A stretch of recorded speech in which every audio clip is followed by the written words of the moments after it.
The purpose of this podcast is simple. We want you to get to know your doctor before meeting them in person, because you're making a life-changing decision and time is scarce. The more you can learn about who your doctor is before you meet them, the better that first meeting will be. There's no substitute for an in-person appointment, but we hope this comes close. I'm your host, Eva Shea, and you're listening to Meet the Doctor. Hello, and today on Meet the Doctor, I am so happy to have Dr. Tracy Pfeifer, my longtime friend and former client, on the show. And she works in two places now, both in New York and in Florida. Welcome, Dr. Pfeifer. Can you just tell us about yourself a little bit? Great to see you today. Thrilled to be here. Yes, I can absolutely tell you something about myself. So, a plastic surgeon specializing in aesthetic surgery. I've been in practice for about 22 years. I started my journey in medicine, always knowing that I wanted to be a surgeon from the time I was a little child. I went to school in New Jersey, which is where I grew up. And then I did my general surgery residency in New York City at Cornell. And I subsequently did my plastic surgery at NYU in New York City. And then I did a breast fellowship in Atlanta. And then I've been in practice here for 22 years. And I recently started working in Florida also. When you left New York finally and went to Atlanta, was that the first time you'd ever lived somewhere other than New York City? Yes. Well, I grew up in New Jersey, so but I always spent a lot of time in the city. Yes, that was my first time out of the Northeast, other than visiting relatives in Texas. So, Do you remember having any kind of culture shock in Atlanta? well, it was kind of funny because as a New Yorker, we're pretty direct in what we say, and it took me a while to figure out that if they say, "Oh, isn't she sweet?" or that meant like, "Oh, she's kind of off the rails." So for a while, I couldn't figure out what was going on, but I caught on pretty quickly. But they're always very polite in the South, so they would never say anything very direct that was negative. You said you were interested in medicine from the time you were a little girl. That's not normal. Like, that's pretty unusual. Do you remember if there was something specific that happened, or was there someone around you that was inspiring you? No, I really have no idea where it came from. My father tells me from the time I was 6 years old, I said I wanted to be a doctor and a surgeon, and nobody really knows where it came from. I had a great uncle who was an anesthesiologist, but I did not know him. I have no close family members in the medical field whatsoever. I always wanted to help people. So I do remember that. I remember thinking I wanted to, go to Kenya and work in Kenya helping people. Did you ever do it? No, there's still time. There is still time. Have you ever done any of those kinds of medical missions? Yeah, we went to Haiti after the earthquake. A lot of the injuries after something like that required plastic surgery. So we had rotating teams of plastic surgeons that were going down to Haiti. We actually were stationed in the Dominican, right across the border from Haiti. And basically, it was a makeshift clinic that for the majority of the year was not used. It was used as an ophthalmology clinic where once a year somebody would come and do eye exams. But there were hundreds of patients there.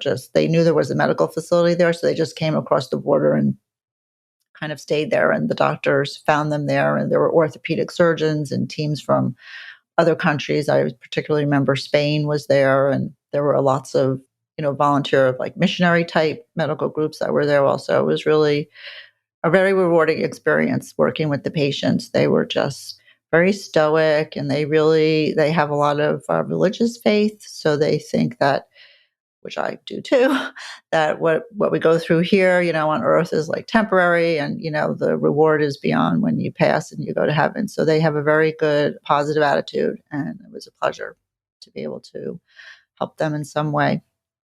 How did that experience change you? Oh, it made me realize, how much we have here in the US. I mean, we had almost no supplies, but we were still able to take care of patients. We packed up a whole bunch of supplies with us, and we had to take a small plane from the main airport in Santo Domingo, take a small plane to this area where we were going to be working. And I remember the pilot telling me, okay, you're bringing all these supplies. You literally have to weigh the bags and let me know what they are.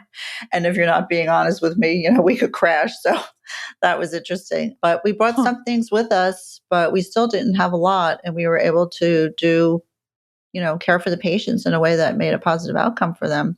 So when you come back to the US and you see us, opening all these sterile gauze and drapes and, just everything you can imagine. And then even if it's clean and you don't use it, we just like throw it in the garbage. It made me think that imagine what we could do if like every hospital took the things that were not touched. They were opened, but they weren't touched or contaminated in any way.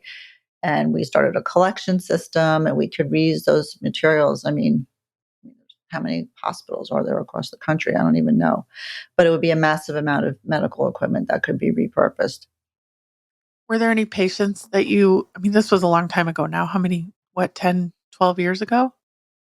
Yeah, I remember a couple patients. So there were several patients who had kind of minor injuries, but they still required like dressing changes and things. And their family would stay with them, 24/7. They weren't going to leave them at all. I remember a lady who had a crush injury to her leg. I remember a young girl, she really needed an amputation, but they don't have any social programs there.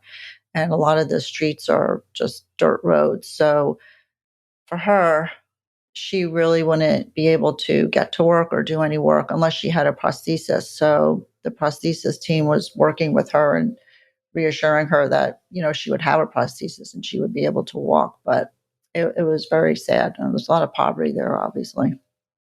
And they're like, if you can't work, you can't eat. So very different from how it is here in the United States. And then we met really great teams. They were more like community activist people, but it wasn't political. And they were young people, about 24 years old, and they were working with, I think it's called Engineers Without Borders, just like Doctors Without Borders.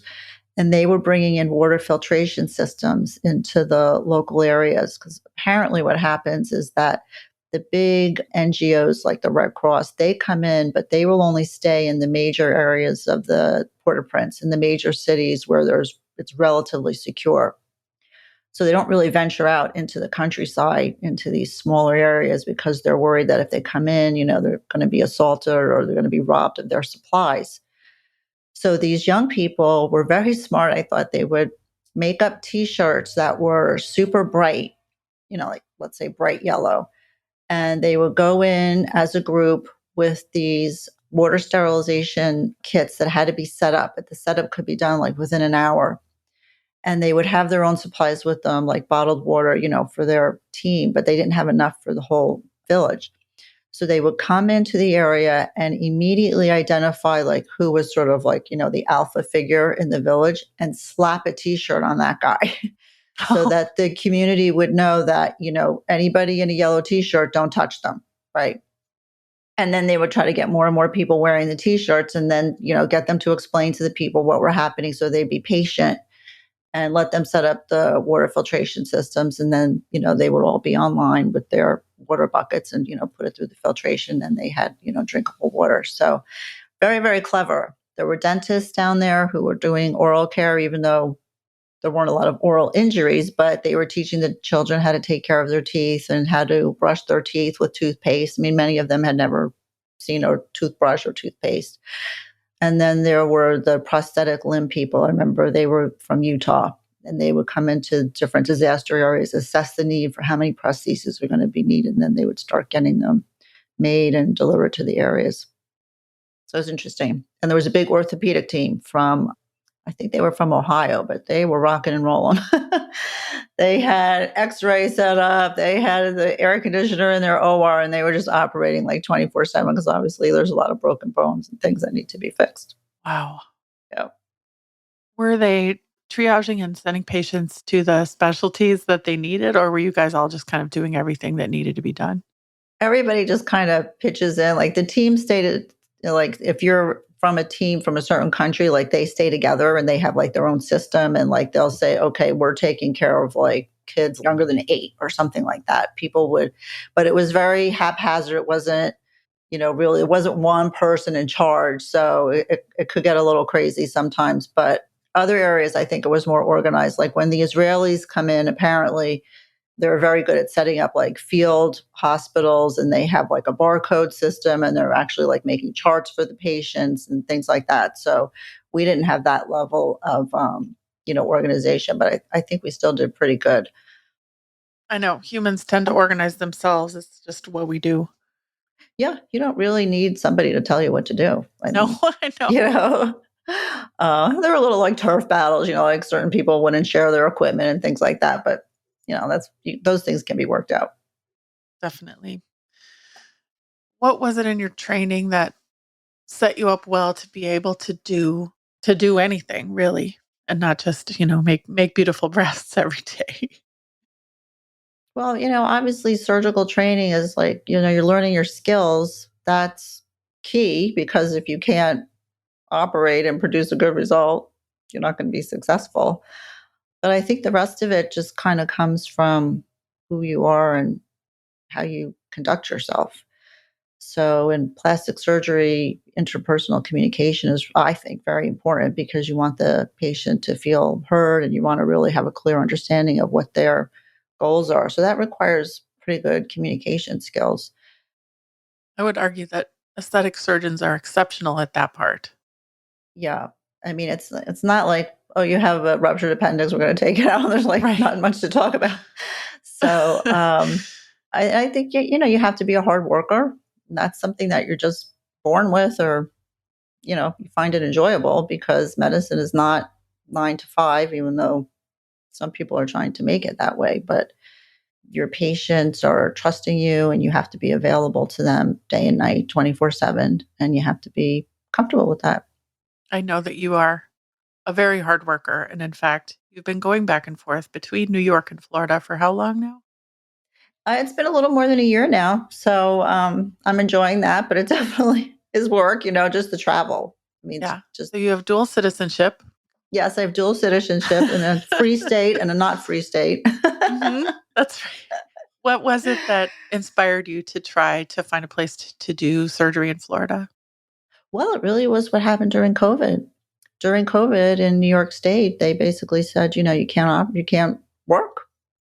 We had a 3-month moratorium on so-called elective surgery, which when they first announced it, I thought they meant, plastic surgery because what we do is all elective as aesthetic surgeons. But no, they meant all surgery, unless you were in a motor vehicle accident or gunshot or whatever, all surgeries were canceled. Hip replacements, breast cancer treatment.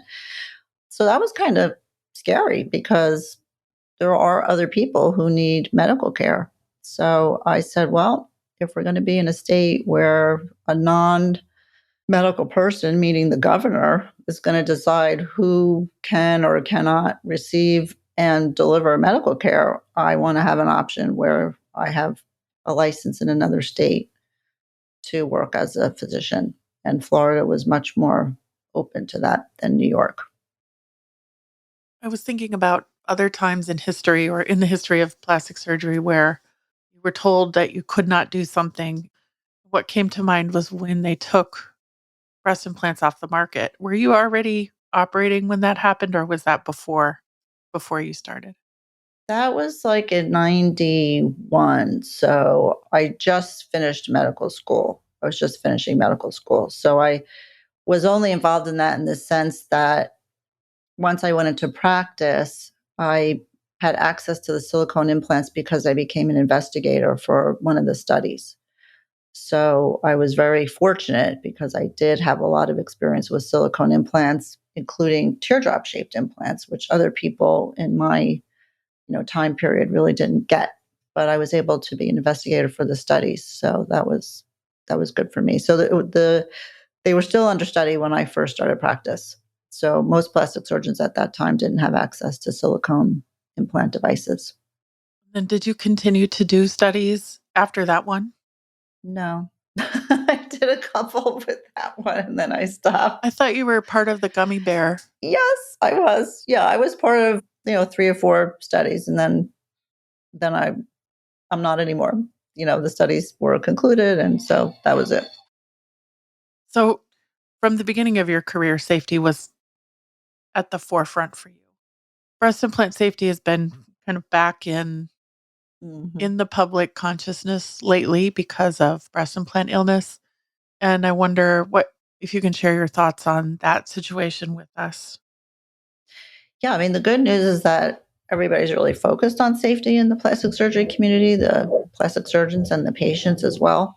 And I think we've learned a lot over the past, 6 or 7 years, how to better communicate information to the patients so they feel like they have access to information. It shouldn't be like a little closed club where only certain people know certain things. So with breast implant illness, I mean, my philosophy has been since I went into practice that although we don't have any hard data at all that breast implant illness exists, my position has always been that everybody's immune system is different and we don't know if there might not be a small number of patients, or maybe it's a significant number, but I think it's probably small, that their immune system just doesn't really tolerate having a foreign material in it, and in this case, we're talking about breast implants, but who knows? There might be people who have, pacemakers or hip replacements that they're generally older when they have these procedures.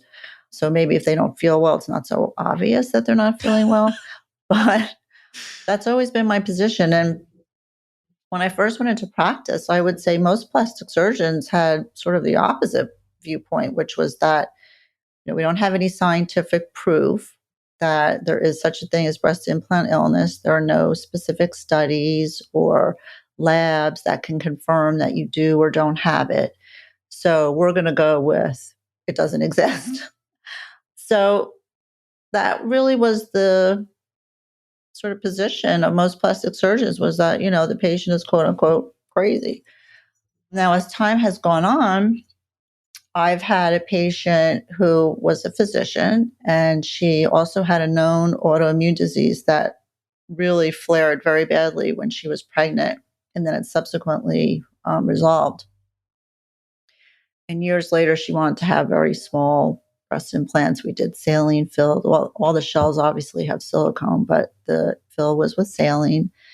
And her labs were normal in terms of any type of inflammatory markers. And about 2 weeks after surgery, she told me that she was starting to have some of her symptoms that she had had years ago, where she felt kind of foggy. She couldn't think clearly. Her vision was slightly fuzzy. And I said, well, we're taking these implants, out, which we did right away. And her labs were all basically normal except for her C reactive protein, which is an inflammatory marker. It was very mildly elevated. I mean, if you saw this in any other situation, you wouldn't make anything of it. Her symptoms got better and her C reactive protein became normal, it was zero. So that's a case of a patient who's sort of prone to inflammation, and she definitely reacted to the presence of a foreign body. So I always tell my patients, if you feel like you're not well, we work you up, obviously, to make sure that there is no diagnosable, problem that could be treated, like some type of inflammatory process or lupus, whatever it could be. And then if we want to take them out, we'll take them out. We'll take out the capsule too. And there's probably a 50-50 chance that you're going to feel better. Now, even if they feel better, it could be just that you feel better, like a placebo effect, because you have the implants out. And so you think you feel better. But this patient still feels better. So it doesn't really matter why they feel better. And as Right. long as the patient goes in knowing that they may not feel better, which they do, it helps them. I just had a patient 2 weeks ago. I saw her yesterday and she's like, I feel so much better. So good. And you Mhm. could tell, you look at her face, you see her attitude, she's smiling more. She's definitely a happier person. So I think she does feel better. And I don't really worry too much about whether or not it's actually physiological or if it's a placebo effect. It doesn't matter. So I'm glad we're having these discussions with patients and we're more open about it. I'm glad that surgeons are listening too, because I don't think it was a good look to the public that there was a group that was very dismissive.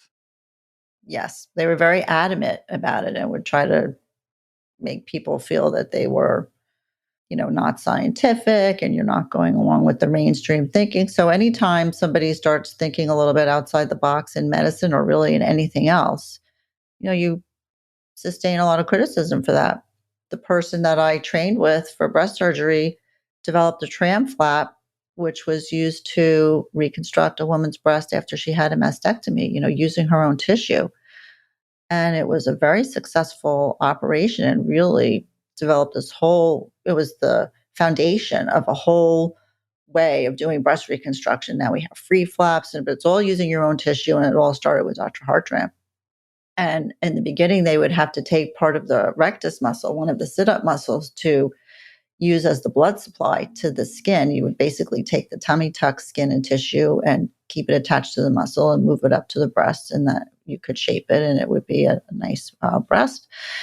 And he would present at the meetings. This was in the 80s. And, the general surgeons would say, this is crazy. You're destroying the abdominal wall. You're going to weaken it. The patient's going to get hernias. I think he did over 800 cases and he had like 4 hernias, because it depends how you close the area where the muscle used to be, whether or not you're going to get a hernia. If you pay attention to the detail and close it in the proper abdominal layers, you're not going to get a hernia.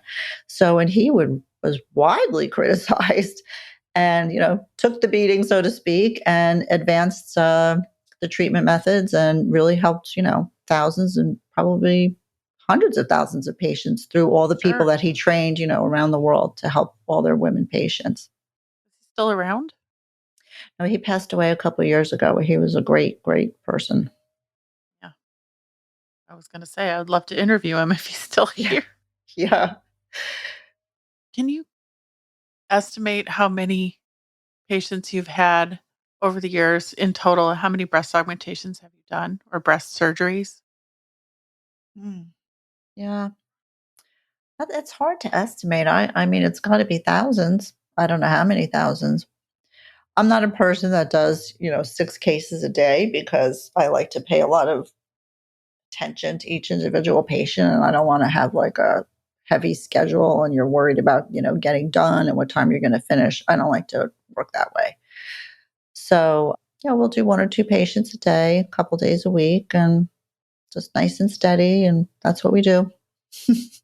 What's your weekly routine kind of look like? Is it the same in both places? Pretty much. Yeah, we usually have, like I said, I'll do surgery usually 3 days a week, sometimes 4. And then we'll either have one dedicated day in New York City for only patients. I definitely do that once a week in New York City. And then on Long Island, sometimes I'll do a full patient day where I'm just seeing follow-ups and new consults, or sometimes I'll just be operating every day and then we'll see patients for follow-up and new consults at the end of the surgical day. It just depends on, mostly the OR schedule. And then I like to do injections also. And we're going to be introducing some new things into the practice with some cool peels and stuff that we found out about. And lately I've been doing bioidentical hormone replacement, which I think is super important for women and men. And we're growing that side of the practice as well. So it keeps us busy. Mm. I know we said you were a dual citizen of New York and Florida. Where exactly are your New York offices? And then where is the one in Florida? Well, New York is on Fifth Avenue in Manhattan. So that's on 5th and 94th Street, right across from Central Park. It's a beautiful location. And then the office on Long Island is in a town called Quogue, which is an Indian name, Quogue. And it's out in the area of the Hamptons. So it's open and sunny and usually beautiful, except for February and March. And Right. yeah, it's a totally different thing from the city, but everybody, I love it out there. I love it in the city. Both places are great, but it's nice to get out of the city. Even for the patients, they like to go out there and have their surgery because it's just a lot of sunlight and, very cheerful kind of casual vibe out there. So people like it. And a lot of times they'll come out day before or stay a couple days later too, or they have friends that have houses out there. So it's a good place to be. So is most of your New York surgery happening out in Quogue then? A lot of it is. Yeah, I would say probably 70%. What do you do when you're in the car doing all this commuting? What's your favorite activity while you're doing I windshield usually time? I listen to things, I listen to YouTube videos, but like, long ones where somebody's talking about. Lately I'm into listening to different priests on YouTube. There are these priests that do exorcisms and I'm listening to them. I find it very interesting. I listen to, political shows, talking about things like the people who are in favor of the Great Reset and New World Order. I listen to people who talk about the Federal Reserve and, the current banking system that we have. And I started doing all this during COVID because I didn't have anything to do. So I learned a lot during COVID. I listened to a lot of shows about COVID and the vaccine, and I read a lot of books about that too. But there are certain people that I listen to, like Dr. Robert Malone. I listen to Robert F. Kennedy a lot because he's very familiar with the vaccines and how they're made and some of the problems that we have with vaccines. So that's what I do. Yes, fluffy, light topics. Very relaxing. Yeah, I'm a Sagittarius. We always like to learn. So we're always interested in things. We're always learning new things. Everything's fascinating to us. We're just like that. We're like little I get kids in it. that way. I have to know how everything works, or Yes. yeah, obsessed. So, what procedures are your favorite? What do you love to do, and why do you love them? Well, I love any breast procedure, any breast augmentation, reduction, lift, revision of augmentation, correction of capsular contracture. I just love that. It's very creative. Every patient is different, so every solution is different. It's not cookie cutter at all. I also love doing tummy tucks. They're a little bit more cookie cutter in terms of the surgery, but you really help women and they really feel a lot better after they have these done because they just don't feel like themselves. Usually after kids, so it could be weight loss too, but they remember what they used to look like and they want to get back to that. So it's very, very rewarding. And breast reductions, I would say, are the most rewarding because it has the most dramatic impact on the patient's life in terms of their physical feeling, that they don't have pain anymore in their shoulders and neck and back, but also they just have less self consciousness. They feel more confident in their clothes. They're not, for young people, they're not drawing unnecessary attention. I mean, even for older people, but especially hard for teenage girls, college age girls to draw a lot of attention.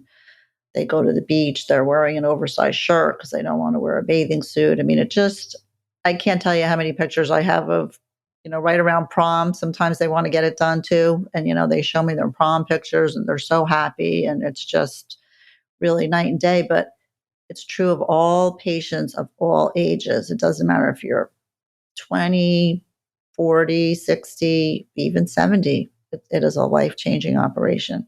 So in terms of patient satisfaction, I would say breast reduction is probably number one. But for me, I love doing all of them because they're all creative and you're helping all these people, every single one.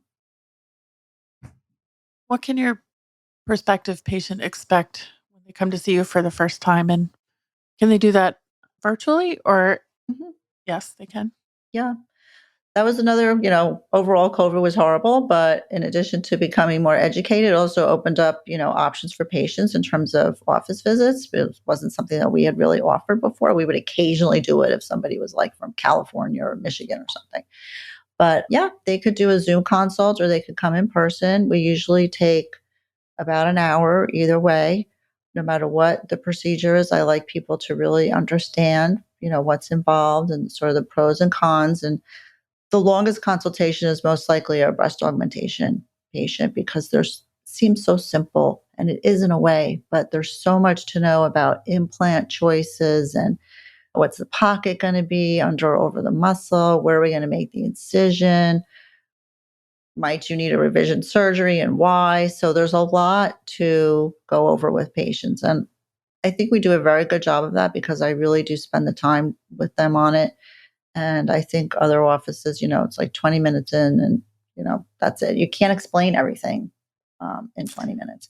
And that's one of the things that I'm hoping to achieve with our podcast series is to give another way for people to find out the information so they could pop it on in the car or listen to it because it's a lot of information that I give during the consultations, and you can't really keep track of all of it, especially if it's the first time you've heard it. So Right. it's nice for the patients to either listen to the podcast about, for example, let's say capsular contracture that can happen with breast implants, or how do we pick the right size, and listen to that either before the appointment and or after the appointment. And I think you can absorb more information that way. Hearing it just one time, I don't know how much you can absorb, maybe 60%. I'm just guessing. Yeah. Yeah. So a lot of time. So definitely plan accordingly. On your podcast, this is actually one of the very first episodes that we will do is about the breast augmentation consultation. And our hope is that anyone who listens to that can come in already knowing most of the things that you're going to say so that you can have a richer, deeper conversation in person. Hmm. So, yeah, that's going to Absolutely. be great. Where can we find more information about you? You can go to the website, www, whatever it is, .pfeifer, drpfeifer.com. And I used to have a breast revision site up, but we're not really Yeah, I using built that it. one anymore. Yeah, I know. You built it. And it was like number one. But there's revision surgery patients in the galleries on the main website too. And we're hopefully going to be updating the website and adding some more areas about the bioidentical hormone, especially. But the website has a lot of pictures, and you can search by patient age or what cup size you want, especially for augmentation. That search feature is really helpful. But during any consultation, when people come in, we always encourage them to bring their own pictures of things that they think are pretty, whether it's tummy tuck or breast reduction or breast augmentation surgery. We want to see the aesthetic sense of the patient. So they could get pictures off of my website, or they could go on other people's websites as well.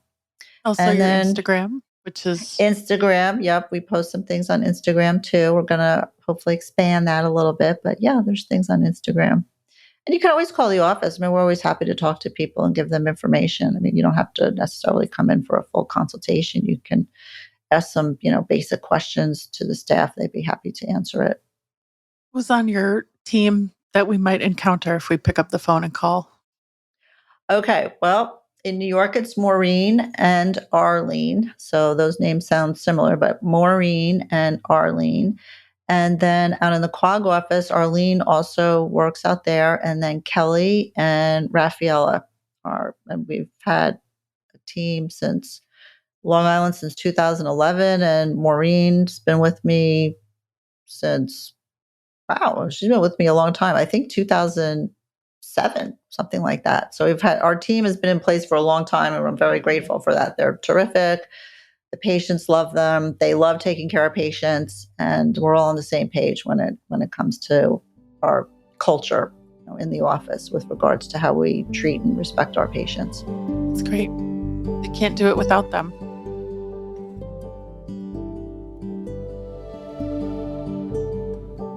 If you're considering making an appointment or are on your way to meet this doctor, be sure to let them know you heard them on the Meet the Doctor podcast. Check the show notes for links, including the doctor's website and Instagram, to learn more. Are you a doctor, or do you know a doctor who'd like to be on the Meet the Doctor podcast?